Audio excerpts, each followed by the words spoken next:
nous allons apprendre comment bien respirer pour chanter. L'air est à la base du chant. Sans air, c'est impossible de chanter. Comme je dis toujours, quand on respire bien, on chante bien. Savais-tu qu'il y avait plusieurs types de respiration? Je vais commencer par te montrer ce qu'il ne faut pas faire. Ce type de respiration, on appelle ça la respiration claviculaire. Parce que quand je respire de cette façon, c'est les clavicules et les épaules qui montent vers le haut. Je vais te montrer une deuxième fois. As-tu vu? C'est mes clavicules et mes épaules qui sont montées vers le haut. C'est une respiration qu'on prend souvent quand on est stressé. Maintenant, qu'est-ce qui se passe quand on chante après avoir respiré comme ça? Je vais te montrer.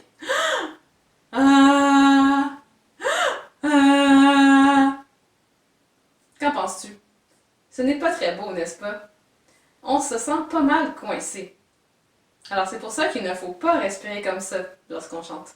Maintenant, je vais te montrer la bonne respiration qu'il faut prendre pour bien chanter. Parce que, rappelle-toi, quand on respire bien, on chante bien. Ce type de respiration, on appelle ça la respiration abdominale. Parce que quand je respire, c'est mon ventre qui se gonfle. Je vais te le montrer une deuxième fois et regarde bien mon ventre bouger.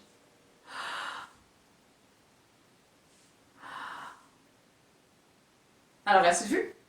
C'est la respiration abdominale, la respiration qui fait gonfler les abdominaux et le ventre. Maintenant, de quoi ça a l'air? Ah, ah. Alors, comme tu peux le voir, c'est beaucoup plus facile, beaucoup plus beau, et on peut chanter beaucoup plus longtemps en prenant une respiration qui fait gonfler le ventre. Alors, ne t'en fais pas si tu n'as pas réussi à le faire comme moi, parce que j'ai plusieurs exercices à te montrer qui vont t'aider à comprendre comment ça fonctionne et à comprendre comment le faire. Tu vas voir, c'est très facile et tu peux même le faire à partir de la maison. Allons-y! Pour notre premier exercice, tu auras besoin de ton toutou favori. Tu peux aussi le faire avec un coussin. Cet exercice se fait coucher au sol ou dans ton lit.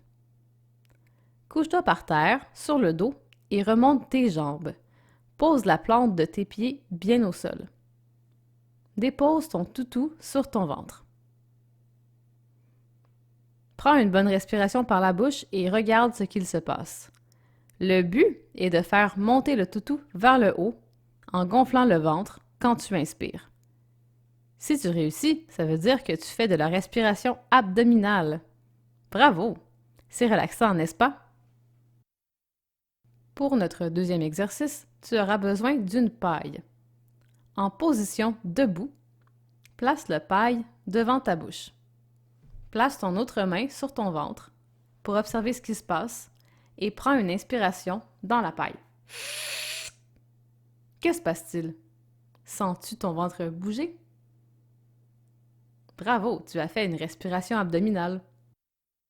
Maintenant, faisons la même chose, cette fois sans la paille. Inspire par la bouche en faisant un petit rond avec tes lèvres et pose ta main sur ton ventre pour bien sentir ton ventre se gonfler. Ce truc-là, tu peux l'utiliser n'importe quand, dès que tu te prépares à chanter une chanson que tu connais, comme ceci. Au clair de la lune, mon ami Pierrot. Alors, as-tu envie d'essayer? On va chanter ensemble au clair de la lune. Fais comme moi. N'oublie pas, quand tu inspires, tu fais une forme de rond avec tes lèvres. On y va.